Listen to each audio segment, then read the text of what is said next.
नमस्कार साथियों, आप सभी का स्वागत है आपके अपना YouTube परिवार बीएसवी गुरुजी में। साथियों, मैं हूं कुमार माधव समस्तीपुर से और इस वीडियो में हम आपको बीए फर्स्ट सेमेस्टर सत्र आपका कोई सा भी है, चाहे 24 से 28 हो या आगे इससे आगे जब भी हो, आपका सभी के लिए यह वीडियो बन रहा है। खास करके 24 से 28 सत्र के जितने भी विद्यार्थी हैं जिनका मेजर विषय हिस्ट्री है, उनके लिए ऑब्जेक्टिव का एक महा मैराथन क्लास यह चलने वाला है। क्लास थोड़ा लंबी होगा और यह सभी यूनिवर्सिटी के लिए होगा। खासकर मिथिला यूनिवर्सिटी का परीक्षा जस्ट आगे होने वाला है, तो जितने भी मिथिला यूनिवर्सिटी के छात्र हैं या भूपेंद्र नारायण मंडल या पूर्णिया या एनीवे कहीं से भी किसी भी यूनिवर्सिटी से हैं, तो आप इस ओरिजिनल प्रश्न की तरह आपको इस वीडियो में मिलने वाला है। आप इस वीडियो को पूरा जरूर देखिएगा। यह वीडियो अगर आप पूरा देख लेते हैं तो मैं यह दावा कर सकता हूं कि जितने भी प्रश्न आपसे ऑब्जेक्टिव पूछा जाएगा, इस वीडियो से बाहर एक भी प्रश्न आपके एग्जाम में साथियों देखने को नहीं मिलने वाला है। तो ज्यादा हम वीडियो को लंबा नहीं करेंगे और सीधे फोकस करेंगे क्वेश्चन की और हम लोग बहुवैकल्पिक प्रश्न की ओर चलेंगे, यानी ऑब्जेक्टिव प्रश्न की ओर चलेंगे। और पहला ऑब्जेक्टिव प्रश्न जो आपके सामने है, भारतवर्ष की अवधारणा चैप्टर से है। हमारा मात्र 2 से 3 वीडियो आएगा जो आपको परीक्षा पास कराएगा बेहतर अंक के साथ। ये नहीं कि केवल पास, बेहतर अंक, बेहतर ग्रेड के साथ आप जो है आराम से पास कर सकते हैं ग्रेजुएशन। पहला प्रश्न है, भारतवर्ष नाम सर्वप्रथम किस ग्रंथ में प्राप्त हुआ था? वैसे तो आंसर आपको यहाँ पे मिल जाएगा, लेकिन काफी प्रश्न यहाँ पे गलती भी होता है। और कौन प्रश्न ऐसा है जो आपके एग्जाम में छप रहा है, बस इस पर हमें फोकस करना है। भारतवर्ष का नाम सर्वप्रथम किस ग्रंथ में प्राप्त हुआ? तो ये पुराणों में प्राप्त हुआ। तो भाई साहब, पुराणों की संख्या कितनी है आपसे अगर पूछा जाए तो आपको बताना है। पुराणों की संख्या 18 है। वेद की संख्या कितना है? तो वेद की संख्या 4 है। इसी प्रकार रामायण के रचनाकार कौन है? तो वाल्मीकि साहब है। आपको एकदम आंसर आपको याद रखना है। वो में पेट नहीं चिराता, आप लोग इसको याद रखिएगा, यहाँ पे पेट नहीं, यानी आपको सुनकर याद रखना है। रामायण के रचनाकार वाल्मीकि साहब है। वेद 4 प्रकार के होते हैं, जिसमें से पुराने वेद की बात किया जाए तो पुराना जो वेद होता है वो आपका ऋग्वेद होता है, याद रखिएगा। और संगीत का जनक कौन होता है? तो सामवेद को कहा जाता है। ठीक है, हमारी बात को आप लोग समझिएगा ध्यान से। संगीत का जनक किसे कहा जाता है? तो सामवेद को कहा जाता है। सबसे प्राचीन या पुराना वेद कौन सा है? तो आप बोलेंगे ऋग्वेद है। पढ़िए, इस तरह से प्रश्न आपके एग्जाम में छूटेगा नहीं। दूसरा प्रश्न है कालिदास से है। तो कालिदास कृत अभिज्ञान शकुंतलम में राजा भरत को किसका पुत्र बताया गया? दुष्यंत के पुत्र थे। ये आपके रामायण से लिया गया है, यह एक आपका धर्म शास्त्र से लिया गया है प्रश्न। इसका आंसर आपका सी जो है ये राइट आंसर है। और आपका पहला प्रश्न महा इंपोर्टेंट था और ये प्रश्न भी अच्छी है। ठीक है, तीसरा प्रश्न है, पुराणों के भौगोलिक विवरणों के अनुसार भारतवर्ष किस द्वीप में स्थित है, यानी किस महाद्वीप में है? तो ये जम्मू द्वीप में स्थित है। ऑप्शन आपका ए बिल्कुल सही हो जाएगा, जो कि यहां पर आपको दिख भी रहा है। इसका पीडीएफ भी देंगे और सारे कुछ देंगे, आप वीडियो में बने रहिएगा। चौथा प्रश्न आपके साथ है यहाँ पे, देखिए, ये मेजर विषय के अलावा आईडीसी वाले, एमआईसी वाले भी देख सकते हैं और किसी भी यूनिवर्सिटी से है तो आप इसी वीडियो को देख सकते हैं। यही प्रश्न आपके एग्जाम में भी रहेगा। अगला है चौथा नंबर प्रश्न, यहाँ पर है। चौथा प्रश्न क्या कहता है, थोड़ा सा रुकिए। चौथा प्रश्न आपसे कहा जा रहा है, पुराणों के भौगोलिक विवरणों से भारतवर्ष में मेरु पर्वत किस ओर अवस्थित है? ये दक्षिण की ओर अवस्थित है, बिल्कुल याद रखेंगे। मेरु पर्वत से भी प्रश्न आपके एग्जाम में छप सकती है। पुराणों के अनुसार भारतवर्ष में कितने द्वीप सम्मिलित हैं? यहाँ पे इंपोर्टेंट क्वेश्चन इसको लगा लेंगे 5 नंबर। यहाँ पे 9 महाद्वीप स्थित है, यानी द्वीप स्थित है। ठीक है, चलिए आगे बढ़ते हैं। छठा प्रश्न है, भारतवर्ष के संबंध में किस पुराण में कहा गया है कि जो राजा त्रिकोणाकार फैले हुए है इस द्वीप को जीत लेता है वह सम्राट कहलाता है? यानी कहता है जो त्रिकोणाकार का जो फैला हुआ द्वीप होता है उसको अगर कोई जीत लेता है तो वो राजा कहलाता है। यह आपका मत्स्य पुराण में मिलता है। ठीक है, ऑप्शन नंबर आपका ए हो जाएगा, बिल्कुल रूप से सही है, मत्स्य पुराण हो जाएगा। सातवां प्रश्न है साथियों, धार्मिक अनुष्ठानों में भारत की राष्ट्रीय एकता को रेखांकित करते हुए गंगा, यमुना, गोदावरी, सरस्वती, नर्मदा, सिंधु और कावेरी नदियों का आह्वान किस ग्रंथ में किया गया है? तो यहां पर अगर आंसर हो जाएगा तो ऋग्वेद हो जाएगा। देखिए सबसे पुराने वेद की बात किया जाए भाई साहब, तो सबसे प्राचीन या सबसे पुराना वेद कौन सा होता है? तो आपका उत्तर होगा ऋग्वेद होता है। ठीक है, चलिए आगे बढ़ते हैं 8वां प्रश्न की ओर। किन पुराणों में भारतवर्ष का नाम का उल्लेख मिलता है? ये क्वेश्चन को आप लोग नोट कर लेंगे, वीवीआई आंसर सी हो जाएगा। वायु पुराण और मत्स्य पुराण में भारतवर्ष नाम का उल्लेख मिलता है। 9वां प्रश्न है, आर्य भारत कब आए थे? देखिए आर्य जो कि धर्मशास्त्र जो भी किताब उताब लिखा है, बनाया है नियम कानून, तो आर्यों का ही देन है। और ये भारत आया कब था? तो ये आया था 1500 ईसा पूर्व की बात है, यानी 15वीं शताब्दी की ही बात है। ऑप्शन आपका ए बिल्कुल सही है और ये भी आपके परीक्षा के लिए मोस्ट इंपोर्टेंट क्वेश्चन है। 10वां प्रश्न है साथियों, सर्वप्रथम किस अभिलेख में भारतवर्ष का नाम का उल्लेख मिलता है? अभिलेख क्या होता है? तो जो पहले जमाने में लोग सिक्का पर अपना छाप छोड़ देते थे या फिर पत्थर पर अपना छाप छोड़ देते थे, उसी को अभिलेख कहते हैं। तो भारतवर्ष नाम का उल्लेख कहाँ मिला था? ये खारवेल का हाथी गुफा में ये अभिलेख प्राप्त हुआ था। आंसर सी हो जाएगा आपका। आगे बढ़ेंगे, 11 नंबर प्रश्न है, किसने बताया कि पृथ्वी गोल है और यह अपनी धुरी पर चक्कर लगाती है? वीवीआई प्रश्न, इसको याद रखेंगे। आर्यभट्ट के द्वारा कहा गया और इन्होंने ही शून्य का खोज किया। कोई पूछेगा शून्य और दशमलव का खोज किसने किया? तो आर्यभट्ट ने खोज किए थे। ठीक है, शून्य और दशमलव का खोज करने वाले साइंटिस्ट आर्यभट्ट हैं, बिल्कुल याद रखेंगे आप लोग। 12वां प्रश्न है जो इंपोर्टेंट प्रश्न है, पंच सिद्धांतिका किसकी रचना है? ये रचना है आर्यभट्ट की, बिल्कुल याद रखेंगे। यहां से प्रश्न आपका बनेगा वीवीआई है। शून्य का खोज किसने किया? आर्यभट्ट ने।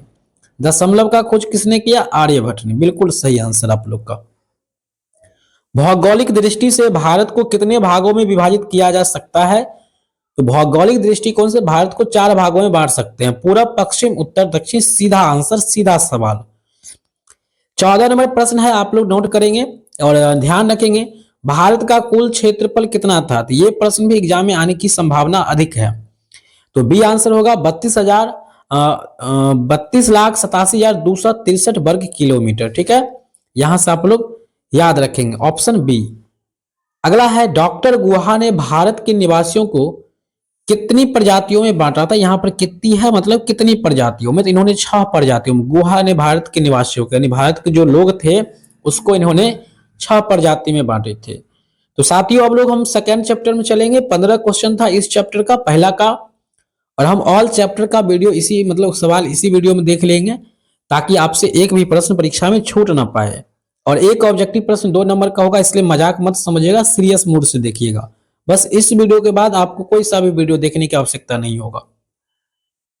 सिद्धांत शिरोमणि किसकी पुस्तक है? यहां से प्रश्न आपके एग्जाम में फटता है, पूछा जाता है। तो भास्कराचार्य का है, ऑप्शन आपका बी होगा। सर्वप्रथम ऋतु माना जाता है, सबसे पहला ऋतु है वो बसंत ऋतु है, फिर आपका ग्रीष्म ऋतु आता है, फिर आपका वर्षा ऋतु आता है, फिर आपका शरद ऋतु, तब से शिव ऋतु। और टोटल ऋतु की बात किया जाए तो 6 ऋतु होता है। ठीक है, एक हेमंत और एक शिशिर ऋतु भी होता है। तीसरा प्रश्न है मेरे साथियों, आर्यभट्टियम की रचना किसने किया था? तो नाम से ही स्पष्ट है, आर्यभट्टिय नामक पुस्तक की रचना जो किया था वो आर्यभट्ट ने किए थे। आर्यभट्ट प्रथम, सिंपल आंसर आर्यभट्ट प्रथम, और फंसाने के लिए आर्यभट्ट द्वितीय दिया गया है जो कि बिल्कुल गलत है। और यहां से आपका वीवीआई प्रश्न भी बनता है।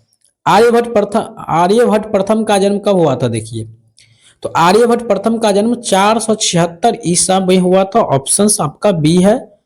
ठीक है, आगे बढ़ते हैं और 5वां प्रश्न है और इस चैप्टर का लास्ट प्रश्न होगा, ब्रह्म स्फुट सिद्धांत किसकी पुस्तक है? यहां से प्रश्न बनेगा, इसको वीवीआई में रखिएगा, ब्रह्मगुप्त के द्वारा। ब्रह्म स्फुट सिद्धांत, ब्रह से ब्रह्म और ब्रह से ब्रह्मगुप्त, आंसर याद रखेंगे। चलिए तीसरा चैप्टर की ओर चलेंगे हम लोग। इतिहास की दृष्टि है, इतिहास की अवधारणा क्या क्या हो सकता है? समस्त इतिहास विचारों का इतिहास है, यह कथन किसका है? ये इंपोर्टेंट प्रश्न है, इसको भी नोट कर लेंगे आप लोग। ठीक है, तो समस्त इतिहास इतिहास में विचारों का जो इतिहास है यह किसने कहा था? ये कॉलिंग वुड के द्वारा कहा गया था। कॉलिंग वुड, ऑप्शन ए बिल्कुल सही आंसर है। इतिहास का प्राचीनतम उल्लेख किस वेद में मिलता है? तो ये अथर्ववेद में मिलता है। इतिहास का जो प्राचीन यानी सबसे पुराना उल्लेख जो मिलता है वो अथर्ववेद में मिलता है आपका, ठीक है। और सबसे प्राचीन वेद की बात कहा जाएगा तो आपको कहना है ऋग्वेद सबसे प्राचीन वेद है। आगे बढ़ेंगे, तीसरा प्रश्न, हिंदू इतिहासकार नहीं थे यह कथन किसका है? यह कथन है लोएंस डिंकिस का। लोएंस डिंकिस का है। आंसर आप लोग का ए होगा। एक से दो बार वीडियो को रिपीट करना है, इसके बाद आपको कुछ नहीं पढ़ना है। भारतीय इतिहास की अवधारणा में मानव इतिहास का स्वर्ण युग किस युग को माना गया है? बहुत अच्छा प्रश्न है। और यह सतयुग को माना गया है। और राम किस युग में आए थे? तो राम भी आपका सतयुग में आए थे। द्वापर में कौन आए थे? ये कृष्ण आए थे, ठीक है। बिल्कुल याद रखेंगे आप लोग, ठीक है। चलिए, पांचवा प्रश्न आप लोग का है, निम्न में से कौन सी भारतीय इतिहास की अवधारणा है? तो उक्त में से सभी हो जाएगा। अवतारवाद भी है, युग चक्रवाद भी है, कर्म सिद्धांत भी है। क्योंकि भारतीय इतिहास में अवतार की भी बात है, यानी भगवान अवतार लिए थे, ये बात भी आपको पढ़ने को मिलता है। कर्म करना चाहिए, ये सिद्धांत भी है। और युग युग बदल रहा है, जैसे प्राचीन युग, आधुनिक युग, ये भी आ रहा है। तो सभी आंसर होगा। ग्रीको रोमन युग चक्रवादी अवधारणा किसकी देन है? ये देन है हेसिओड का। आंसर आप लोग को ए याद रखना है मेरे भाई। ऑप्शन ए आपको नोट करके रखना है, ध्यान रखना है। पीडीएफ इसका मिल जाएगा, वीडियो को लास्ट तक देखिएगा। इतिहास की भौतिकवादी अवधारणा किसकी देन है? ये आपका कार्ल मार्क्स का दिया हुआ है। कार्ल मार्क्स, इसका जन्म है जर्मनी में हुआ था। और इनके बारे में याद रखिएगा, इन्होंने साम्यवाद की स्थापना की थी।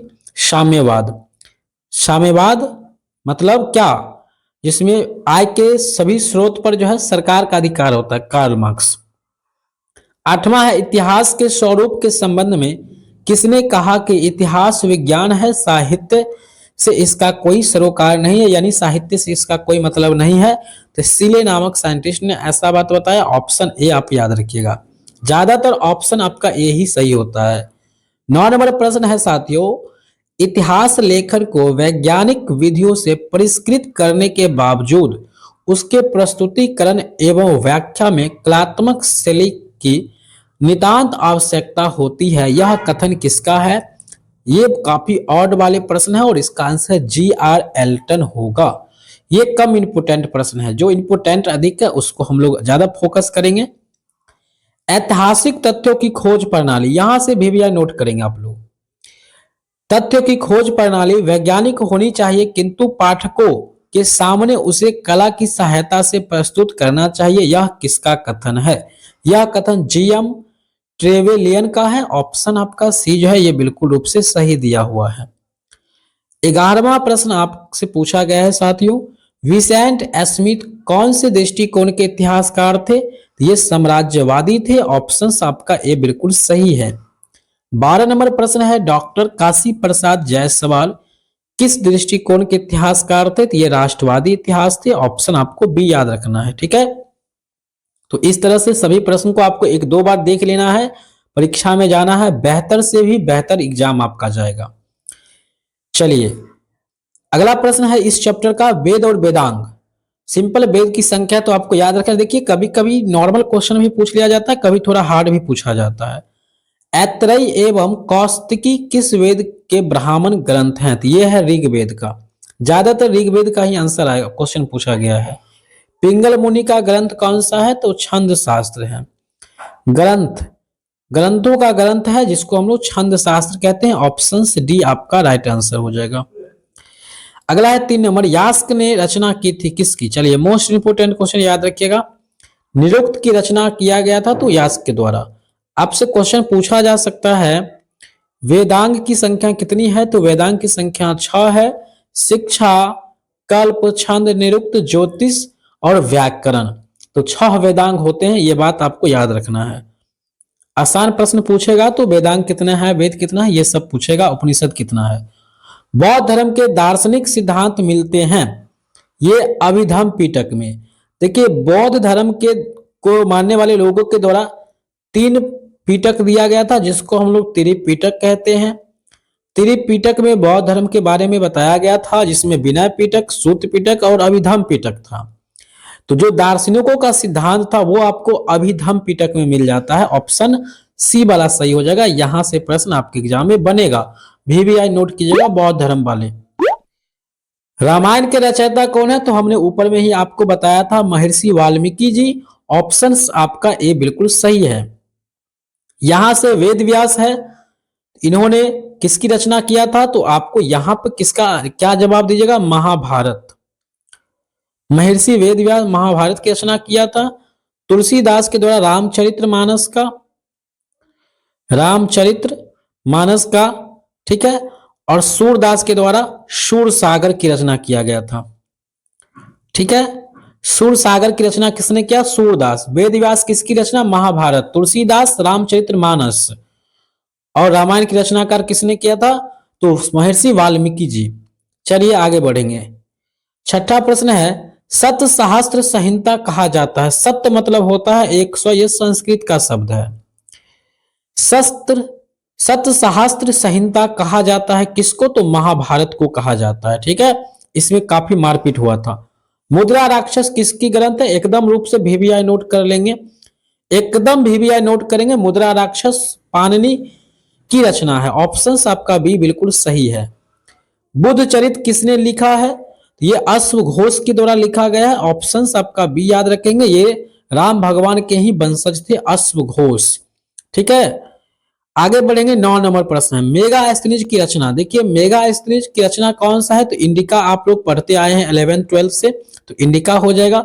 मेगास्थनीज क्या थे? तो एक राजदूत थे, यूनानी राजदूत थे।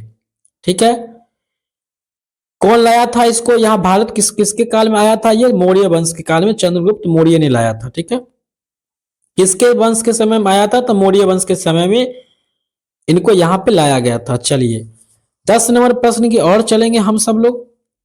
10 नंबर प्रश्न आपका कह रहा है, इतिहास का जनक किसे कहा जाता है? तो हेरोडोटस को कहा जाता है। ऑप्शंस आप डी याद रखेंगे। 11 है, CU की किसकी रचना है? यहां से VVI नोट करेंगे।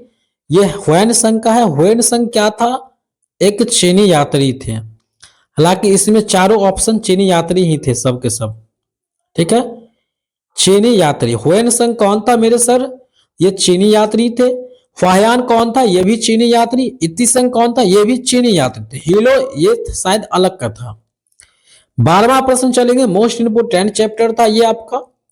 यात्रियों का राजकुमार किसे कहा जाता है? तो ह्वेन संग को कहा जाता है यात्रियों का राजकुमार। Option D. यात्रियों का राजकुमार किसे कहा जाता है? तो ह्वेन संग को।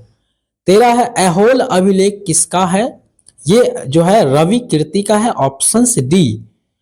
चलिए आगे बढ़ते हैं। सभी लोग बिल्कुल रूप से परीक्षा में डट करके परीक्षा देना है, एकदम शांतिपूर्ण से देना है, सारे प्रश्न को ध्यान से बनाना है। सती प्रथा का प्रथम अभिलेख का साक्ष्य है, इसका साक्ष्य है एरन अभिलेख। देखिए सती प्रथा में क्या होता है मेरे सर, इसमें अगर किसी महिला का पति अगर मर जाता है तो उस महिला को उसके पति के चिता के साथ उसको भी झोटा पकड़ के उसमें धकेल करके मार दिया जाता है, उसके साथ जिंदा जला दिया जाता है। यही आपका सती प्रथा है और इसको खत्म करने वाले साहब हैं राजा राम मोहन। ठीक है, राजा राम मोहन राय के द्वारा सती प्रथा को भारत में खत्म किया गया। हालांकि इनको एक अंग्रेज अधिकारी ने भी हेल्प किया था। 15 है, किस स्रोत से पता चलता है कि समुद्रगुप्त वीणा वादक था? ये सिक्कों से, यानी सिक्का पर जो अभिलेख था उसी से पता चलता है कि समुद्रगुप्त जो है ये बीना बजाते थे, यानी बीना वादक थे। अगला प्रश्न है 16 नंबर, किस विदेशी विद्वान द्वारा दुलवा तथा तंगयूर की रचना किया गया था? तारानाथ के द्वारा। ठीक है, ऑप्शन डी हो जाएगा। 17 नंबर प्रश्न होगा और अंतिम प्रश्न इस चैप्टर का होगा। इसके बाद मोस्ट इंपोर्टेंट चैप्टर चलेगा। पेरिपल्स ऑफ द एरिथ्रीशियंस नामक साहित्यक प्राचीन भाग के किस पक्ष पर प्रकाश डालता है? तो ये बी, राजनीतिक स्थिति पर। ऑप्शन बी आप लोग नोट कर लेंगे। अगला चैप्टर जो है आपका ये महा इंपोर्टेंट है, काफी इंपोर्टेंट है। भाषा और लिपि का विकास, ये आपका चैप्टर रह गया। ध्वनियों को लिखने के लिए जिन चिन्हों का प्रयोग किया जाता है उसे क्या कहते हैं? उसे हम लोग लिपि कहते हैं, लिपि। जैसे कि लिपि में आपको याद रखना है, हिंदी का लिपि क्या है? तो हिंदी का लिपि जो है आपका कौन सा है? तो देवनागरी लिपि है। हिंदी का लिपि आप सब लोग जानते हैं, हिंदी का लिपि देवनागरी है। अगर कोई पूछेगा इंग्लिश का लिपि क्या है, तो इंग्लिश का लिपि आपका रोमन है, एकदम याद रखेंगे। कोई पूछेगा कि उर्दू का लिपि क्या है, तो उर्दू का लिपि आपका फारसी है, ठीक है। पंजाबी भाषा किस लिपि में लिखा जाता है, तो वो देवनागरी लिपि में लिखा जाता है। तो इस तरह से प्रश्न को आपको याद रखना है, प्रश्न आपके एग्जाम में एक भी नहीं छूटेगा जैसे मैं पढ़ा रहा हूं। अगर ऐसे आप ध्यान से एक दो बार वीडियो को रिपीट कर लेते हैं तो। दूसरा प्रश्न है, यहां से सब्जेक्टिव प्रश्न भी बनता है, ब्राह्मी लिपि को सर्वप्रथम किसने पढ़ा था? तो ब्राह्मी लिपि को पढ़ने वाले प्रथम वैज्ञानिक जेम्स प्रिंसेप था। ऑप्शन ए बिल्कुल सही है और यहां से वीवीआई क्वेश्चंस भी है। कौन से लिपि को भारत का प्रथम देश भाषा कहा जाता है? वो आपका लिपि है पाली। पाली लिपि से ही देवनागरी लिपि भी निकला है और ब्राह्मी लिपि से भी देवनागरी की उत्पत्ति है, ऐसा माना जाता है। ऑप्शन बी आप लोग नोट करेंगे, 3 नंबर का आंसर याद रखेंगे। चौथा प्रश्न है, किस भाषा को देवों का भाषा कहा जाता है? तो बचपन से पता होगा, संस्कृत। संस्कृत को देवताओं का भाषा कहा जाता है। पांचवा प्रश्न आपका है, भोगलायन के अनुसार पाली में कुल कितनी ध्वनियां होती है? तो 43 होती है। यहां से अगर हार्ड प्रश्न पेपर आता है तो यहां से आपका प्रश्न बनेगा। बौद्ध त्रिपिटकों की भाषा क्या थी? तो पाली भाषा था। ऑप्शन आपका बी होगा और यह प्रश्न भी आपके एग्जाम के लिए मोस्ट इंपोर्टेंट है। चलिए, यह चैप्टर भी खत्म हुआ है, मात्र हमको 6-7 पेज और पढ़ना है, बस खत्म हो जाएगा। भारतीय कला एवं संस्कृति की प्रमुख विशेषता क्या है? व्यक्ति द्वारा कितने यज्ञों को पूरा किया जाना आवश्यक बताया गया है? तो कम से कम अगर 5 यज्ञों को आप पूरा कर लेते हैं तो आप एक पवित्र मानव की श्रेणी में आ जाते हैं। दूसरा है पुरुषार्थ। जो महान पुरुष होते हैं उसी को पुरुषार्थ कहते हैं। पुरुषार्थ के अंतर्गत व्यक्तियों के कर्तव्य को कितने भागों में बांटा गया है? तो आप लोग का कर्तव्य या हम लोग सभी का कर्तव्य को कम से कम 4 भागों में बांटा गया है। तो आप लोग का इस कर्तव्य वाले सवाल से कम इस वीडियो को एक लाइक तो निश्चित रूप से कर दीजिए और इस वीडियो को शेयर भी कर दीजिए। आपके लाइक शेयर से हम सभी लोग के परिवार बढ़ेगा और हम लोग अच्छी ढंग से पढ़ेंगे। तीसरा प्रश्न आपका है, इस्लाम धर्म के प्रतिपादक कौन थे? ये प्रश्न को नोट करेंगे, वीवीआई की श्रेणी में रखेंगे। इस्लाम धर्म के प्रतिपादक जो थे साथियों, वो आपका हजरत मोहम्मद साहब, बिल्कुल रूप से सही क्वेश्चन है, सी आंसर याद रखेंगे। चौथा है, सिख धर्मों की स्थापना किसने की थी? यहां से भी इसको वीवीआई नोट के श्रेणी में रखेंगे। गुरु नानक के द्वारा सिख धर्म का स्थापना किया गया। अर्जुन देव सिख संप्रदाय के 5वां गुरु थे। महावीर स्वामी ये 23वां तीर्थकार थे, ठीक है। गुरु तेग बहादुर ये दूसरा या तीसरा थे, हमें ध्यान अभी नहीं है, ठीक है। अर्जुन देव याद रखेंगे और गुरु गोविंद सिंह 10वें गुरु थे और अंतिम गुरु थे सिख धर्म के। 5वां प्रश्न है, पंचतंत्र किसके द्वारा रचित ग्रंथ है? तो ये विष्णु शर्मा, 9वीं कक्षा में संस्कृत में भी आपने पढ़े होंगे कभी। ऑप्शन बी, ये भी इंपोर्टेंट है, काफी एग्जाम में ये कंपटीशन में भी आता है। किसमें नगर योजना के सिद्धांत दिए गए हैं? तो स्कंद पुराण में। ऑप्शंस आपका बी बिल्कुल सही हो जाएगा। ये भी आपका वीवीआई प्रश्न है, नोट कर लेंगे। चलिए अगला चैप्टर चलेंगे हम लोग, भारतीय शिक्षा प्रणाली। तक्षशिला विश्वविद्यालय कहाँ स्थित है? यह आपका पाकिस्तान के रावलपिंडी जिले में स्थित है। और एक बात याद रखेंगे, रावलपिंडी नाम इसलिए पड़ा है कि वहां के सबसे फास्ट बॉलर रावलपिंडी है, ठीक है। सबसे फास्टर बॉलर का नाम है रावलपिंडी एक्सप्रेस, फास्टर बॉलर, ठीक है। उसी के नाम पर इस जगह का नाम पड़ा है रावलपिंडी, ठीक है। और उस खिलाड़ी का नाम था, क्रिकेटर था, रावलपिंडी एक्सप्रेस, जो सबसे फास्टर बॉलर था। ये पाकिस्तान के हैं, ठीक है। और तक्षशिला विश्वविद्यालय भी आपका पाकिस्तान के रावलपिंडी जिला में स्थित है। दूसरा प्रश्न आपका है, किसे वर्तमान में वाराणसी के नाम से जाना जाता है? देखिए वाराणसी का नाम अब बदल करके काशी हो गया है। बिल्कुल आंसर आप लोग का सी हो जाएगा, याद रखेंगे। ठीक है, यहां से करंट अफेयर्स का भी क्वेश्चन बनता है। कहा एक बौद्ध विहार की स्थापना गुप्त कालीन शासक कुमार गुप्त ने किया था? नालंदा में किया था। और नालंदा विश्वविद्यालय के निर्माण प्रक्रिया से प्रश्न आपका सब्जेक्टिव भी आता है, तो वहां पे आप लोग याद रखिएगा, नालंदा विश्वविद्यालय का जो निर्माण हुआ था मेरे भाई, वो चंदा से हुआ था, व्यापारियों के दान से हुआ था, ऋषियों के दान से हुआ था। काफी संघर्ष के बाद नालंदा विश्वविद्यालय बना था। और नालंदा विश्वविद्यालय दुनिया का पहला विश्वविद्यालय था जहां पर दुनिया भर के लोग पढ़े थे, चाहे आर्यभट्ट हो या ह्वेन संघ हो, इति संघ हो, फाहयान हो, सब लोग यहाँ पे आके पढ़े थे, ज्यादातर चीनी यात्री। आधुनिक बिहार के भागलपुर जिले के सुल्तानगंज में कौन सा विश्वविद्यालय अवस्थित है? तो विक्रमशिला विश्वविद्यालय की जब भी चर्चा होगा, ये कहलगांव में, भागलपुर के कहलगांव में ये विश्वविद्यालय अवस्थित है, जहां पर हम 8वीं कक्षा में थे तभी गए थे घूमने। तो याद रखेंगे विक्रमशिला विश्वविद्यालय कहाँ है? भागलपुर के कहलगांव में, जो कि बिहार में है। अगला प्रश्न है, अदंतपुरी विश्वविद्यालय की स्थापना किसके द्वारा की गया था? गोपाल के द्वारा। ठीक है, बिल्कुल याद रखेंगे। अगला चैप्टर की ओर हम लोग बढ़ेंगे। अगला चैप्टर आपका वही है, रामायण के रचयिता कौन है? वाल्मीकि जी, याद रखेंगे। रामायण के कितने खंडों में विभाजित किया गया है? यहां से प्रश्न बनता है 7 खंडों में। ये VVI प्रश्न है, यहां से नोट करेंगे आप लोग। तीसरा प्रश्न आपका है साथियों, राम ने पिता की आज्ञा अनुसार कितने वर्षों का वनवास किया था? तो बच्चे को पता है 14 वर्ष। जब महाभारत में 8800 श्लोक थे तब इसका नाम क्या था? तब इसका नाम था जय संहिता। और महाभारत का पुराना नाम, आपसे प्रश्न पूछा जा सकता है, महाभारत का पुराना नाम क्या है? तो जय संहिता आपको बताना है। ठीक है, पुराना नाम की जब भी चर्चा होगा तो आपको बताना है जय संहिता महाभारत का पुराना नाम है।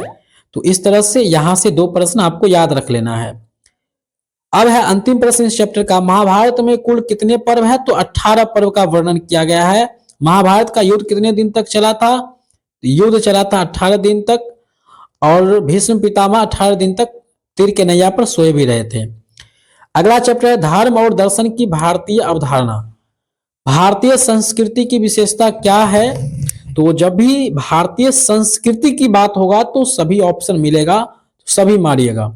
Option D. वैसे भी हिस्ट्री वाले जितने भी विद्यार्थी हैं याद रखेंगे, जब भी ऑल वाला आंसर मिल जाएगा, सभी वाला, तो ज्यादातर आपका वो ऑप्शन सही होगा। मुगल वंश या मुगल शासन में कितने सामाजिक आर्थिक एकता के लिए महत्वपूर्ण कार्य क्या था? महत्वपूर्ण कार्य क्या था और इसको किसने किया था लागू? तो अकबर। अकबर को देखिए अच्छा सम्राट माना जाता था, एक अच्छा राजा थे, क्योंकि इन्होंने लोगों के प्रति भेदभाव बहुत कम किए थे। स्वामी विवेकानंद ने कहा कि विश्व धर्म सम्मेलन में भाषण दिया था? शिकागो में दिए थे। वहीं पर इनको शून्य दे दिया गया था कि ये भारतीय लोग क्या भाषण दे सकता है, ये भगवाधारी। तो वहां पर इन्होंने लगभग 2-3 दिन तक भाषण देते रह गए थे। ऑप्शन बी आपका सही है, और भी प्रश्न भी है। नेक्स्ट चैप्टर बढ़ेंगे, जो कि महा इंपोर्टेंट क्वेश्चन है। यहाँ पे आपका वसुदेव कुटुंबकम का सिद्धांत, यहां से सब्जेक्टिव प्रश्न भी बनता है।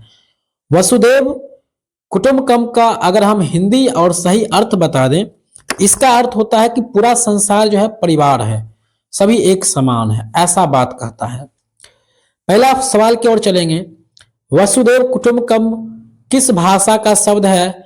ये आपका संस्कृत का शब्द है, एकदम याद रखेंगे। वसुदेव कुटुंबकम उदार चरितम तु वसुदेव कुटुंबकम, ठीक है, ये श्लोक होता है, एक श्लोक है 4वीं कक्षा में। तो डी आंसर। इस पाठ का अंतिम प्रश्न, वासुदेव कुटुंबकम की भावना में निहित नहीं है, स्वार्थ नहीं है। वसुदेव में क्या होता है? इसमें स्वार्थ नहीं होता है, प्रेम होता है, उदार मानसिकता होता है, आत्मीयता होता है, प्रेम होता है, स्वार्थ नहीं होता है। क्वेश्चन के हिसाब से आंसर आपका चला जाएगा नेगेटिव की ओर, और स्वार्थ जो है नहीं होता है इसमें। अगला चैप्टर का प्रश्न है आपके सामने, राजनीतिक और शासन। तो प्रश्न को स्टार्ट करेंगे। राजनीति किसकी रचना है? तो यह जो है रचना अरस्तु की है।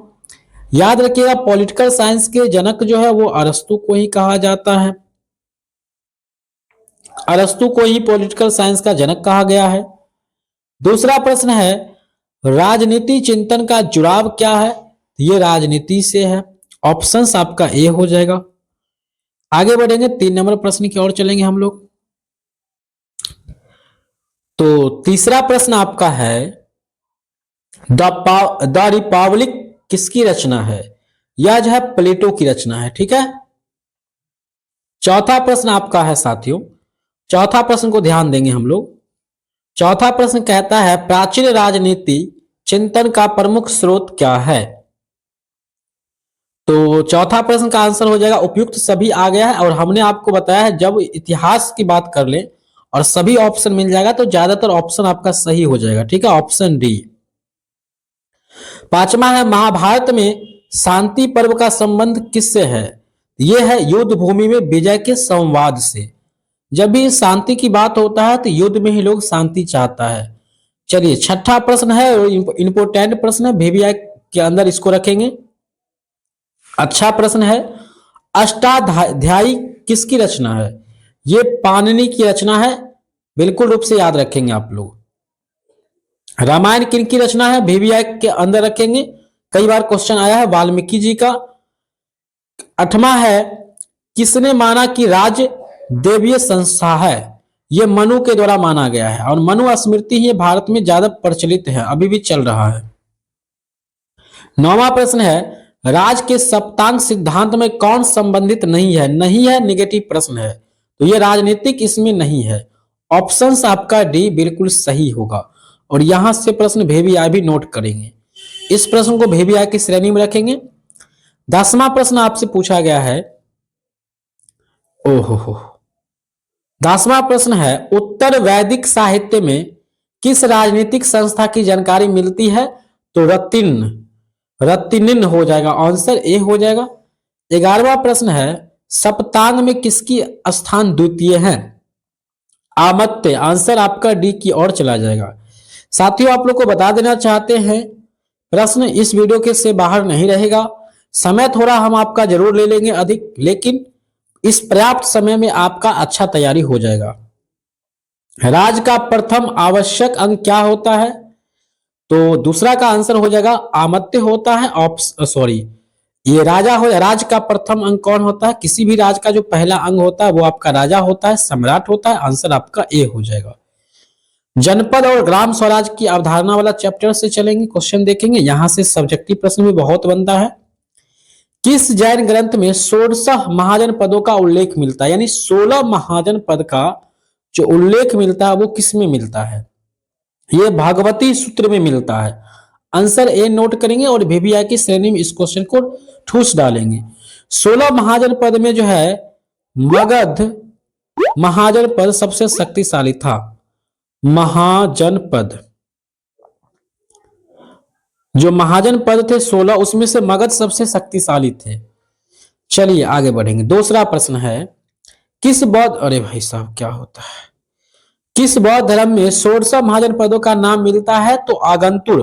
देखिए बौद्ध की बात होगा तो आगंतुर हो जाएगा, और आपका जैन धर्म की बात होता है तो आपका भगवती सूत्र, और बौद्ध की बात होता है तो आगंतुर। और ये दोनों प्रश्न से एक प्रश्न आपके एग्जाम में छपेगी। तीसरा प्रश्न प्राचीन समय में कौन सी शासन प्रणाली प्रचलित थी? उपयुक्त सभी जब मिल जाएगा तो इससे बेहतर ऑप्शन हमारे पास नहीं होगा। D4 डॉग, आंसर डी हो जाएगा। चौथा सवाल की ओर बढ़ेंगे साथियों। बहुत मजेदार क्लास है, आपके एग्जाम में प्रश्न यहां से बाहर नहीं रहेगा। ऐसा वीडियो आपको पहली बार ही मिलेगा, आपको ज्यादा इसका वीडियो मिल नहीं सकता है। चौथा है हर्यक वंश के सम्राट बिंबिसार की पत्नी कौन थी? तो देखिए हर्यक बिंबिसार की पत्नी की बात करते हैं कौशल देवी, खेमा, चेलना। तो इनमें से 2 इनकी पत्नियां थी, लेकिन एक जो है इनका पत्नियां का ही नाम है, ये तीनों इनकी पत्नी थी। ऑप्शंस आपका डी हो जाएगा, D4 बेस्ट आंसर डी। 5वां क्वेश्चन आपका है कौन सा शासक अपने पिता की हत्या कर सम्राट बना था? अजातशत्रु या फिर उदयन, जिन्होंने पटना की स्थापना किया था। अजातशत्रु एवं उदयन ने अपने पिता की हत्या करके राजा बना था, तो ऑप्शन आपका डी। छठा प्रश्न है, पाटलिपुत्र नगर की स्थापना किसने किया? ध्यान रखिएगा, उदय ने किया था, ऑप्शन नंबर सी। हमने अभी भी ऊपर में बताया था और यहां से आपका प्रश्न भी आया है। चलिए एकदम रूप से याद करते हुए चलेंगे, 2-3 बार वीडियो को रिपीट कर लेंगे, इससे ज्यादा आपको एग्जाम में प्रश्न नहीं रहेगा। हम पूरा चैप्टर फिनिश कर दिए हैं इस वीडियो में, ठीक है। 7वां प्रश्न को नोट ध्यान से पढ़िएगा। किस शासक ने वज्जी संघ के साथ रथ मूसल एवं महाशिला कंटक नामक हथियारों का प्रयोग किया था? तो अजातशत्रु, ऑप्शन आपका बी हो जाएगा। चलिए आगे बढ़ेंगे।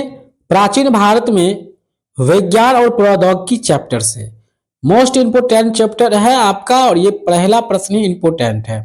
सोना प्राप्त करने के कारण सिंधु को क्या कहा गया था? हिरणमयी, हिरणमयी कहा गया था, ऑप्शन आपका बी बिल्कुल सही है। किसे सोने का चिड़िया कहा जाता था? तो प्यारा भारत देश हमारा, बी फॉर बेस्ट आंसर आपका ऑप्शन बी। चलिए आगे बढ़ते हैं तीसरा प्रश्न की ओर। कहाँ की चूड़ियां अपनी कारीगरी के लिए विख्यात है? तो वो आपका है फिरोजाबाद की चूड़ी जो है अपनी कारीगरी के लिए बहुत ज्यादा विख्यात है, प्रसिद्ध है। तो सी फोर आपका राइट आंसर। आगे बढ़ेंगे, अगला प्रश्न है आपका 4 नंबर। किसमें लोहे के लिए श्याम या कृष्ण अयस का प्रयोग किया गया है? तो अथर्ववेद में किया गया है, यह बात आपको याद रखना है, डी। आर्यभट्टीय नामक ग्रंथ की रचना किसने किया था? ऑप्शंस रखिएगा याद, यहां पर आंसर हो जाएगा सी, आर्यभट्ट ने किया था। भी प्रश्न ऊपर में भी हमने आपको बताया था। अगला चैप्टर आपका यहां पर पर्यावरण संरक्षण भारतीय दृष्टिकोण। प्राचीन समय में पर्यावरण संरक्षण को जोड़ा गया है किससे? धर्म से। पहले जमाने में आप लोग चिपको आंदोलन सुने होंगे, यह सब क्या था? पर्यावरण यानी वृक्ष का जो है संरक्षण करते थे, बचाते थे, ठीक है। ये धर्म से जोड़ा गया, इस सबको अपना धर्म मानते थे लोग। केला की पूजा होता था, नीम की पूजा होता था, पीपल की पूजा होता है, अभी भी होता है, कम होता है। तो पहले लोग इसे धर्म से जोड़ते थे। अगला क्वेश्चन है 2 नंबर। किसके लिए कहा गया है कि हमें अपना पुत्र मानकर उसी तरह धन्य धान्य प्रदान करती है जैसे कि गाय से दूध मिलती है? तो ऐसा पृथ्वी को कहा गया है। यहां से मोस्ट इंपोर्टेंट VVI प्रश्न है, नोट कर लीजिएगा आप सब लोग। तीसरा प्रश्न है, समांतरिक्ष दुश्मनी अस्तु वर्णित है। यहां से संस्कृत लाइन लिखा गया है और यह किसमें वर्णित है? तो ऋग्वेद में। सबसे पुराना वेद कौन सा है? तो ऋग्वेद है। आगे बढ़ेंगे, आपका चौथा प्रश्न है, 10 कुओं के बराबर एक बावड़ी, 10 बावड़ी के बराबर एक तालाब है, 10 तालाब के बराबर एक पुत्र है एवं 10 पुत्र के बराबर एक वृक्ष है, किसमें वर्णित है? बहुत ही मोस्ट इंपोर्टेंट क्वेश्चन है। यह किसमें वर्णित है? तो यह मत्स्य पुराण में बताया गया है। मत्स्य पुराण में क्या बताया गया है? एक बार और क्वेश्चन को ध्यान से सुनिएगा। 10 कुओं के बराबर एक बावड़ी, बावड़ी मतलब एक नदी होता है छोटा, या फिर इंडा कुआं कह सकते हैं। 10 बावड़ियों के बराबर एक तालाब, 10 तालाब के बराबर एक पुत्र होता है और 10 पुत्र के बराबर एक वृक्ष होता है, जिसे हमें रक्षा करनी चाहिए, और इसको लोग धर्म से जोड़ता था, और ऐसा बात आपका मत्स्य पुराण में मिलता है। ऑप्शन आपका सी हो जाएगा। अगला चैप्टर की ओर चलेंगे, इसके बाद 2 स्लाइड हम लोग को पढ़ना है, 2 स्लाइड को पढ़ेंगे फिर खत्म होगा, वीडियो को एंड करेंगे। स्वास्थ्य जागरूकता, आयुर्वेद, योग और प्राकृतिक चिकित्सा। पहला प्रश्न है, किसमें विष द्वारा विभिन्न रोगों का उपचार का वर्णन है? तो अगध तंत्र, ऑप्शन बी। VVI प्रश्न है यहाँ पे, विष के द्वारा रोगों का उपचार का जो है अगध तंत्र में ये बात बताया गया है। दूसरा प्रश्न, काम शक्ति को बढ़ाने और संतानोत्पत्ति के लिए प्रचलित है। यानी काम शक्ति को बढ़ाना यानी सेक्स पावर को बढ़ाना और संतान की उत्पत्ति के लिए यह प्रचलित है। किसमें यह प्रचलित है? वाजीकरण में। ऑप्शन आपका ए बिल्कुल सही हो जाएगा।